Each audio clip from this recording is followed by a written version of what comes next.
Phinde ngibingelele sengimbulisa nonke ngoba semele ngabulisa egameni likaJesu. Phakamisizwe. Zothula iy'memezelo ezinto eziningi bazalwane kodwa i-direction ukuthi kusuka manje sizokwenza njani egameni likaJesu. Ngaphambi kokuba-ke ngiyithule i-direction ngiyacela abazalwane bangaphumi bedidekile. Ngenzela ubaba meyayiqondisa inkulumo yami. Bengingaqondile ukuthi asikho entabeni yethu kaJehova. Kodwa bengiqonda ukuthi igama le-brand yileli. Yebo yakhiwe emafakadeni futhi ubaba meseshilo ngalizwe futhi iphutha lami. Ngiyaxolisa abazalwane, ngijabulela ukuba khona ningabuyeli emuva senidumela ukuthi hawu kanti asihambi futhi nabo.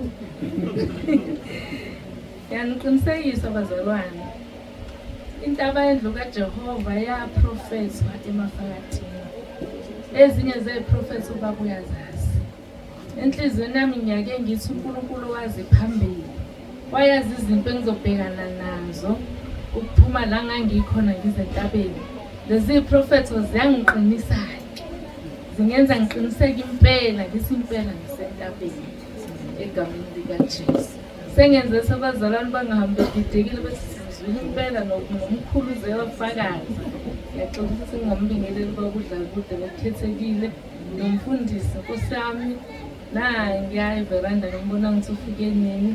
Umfundisi engafikela kuye uma ngiqala ukuhamba nabazalwane abasengifike ngithobisa ukuthi ukhona phakathi kwethu umfundisi omkhulu. Ngibongile mfundisi ukukubona. Baba sisentabeni ngokuphelele. Egameni likaJesu. Amen.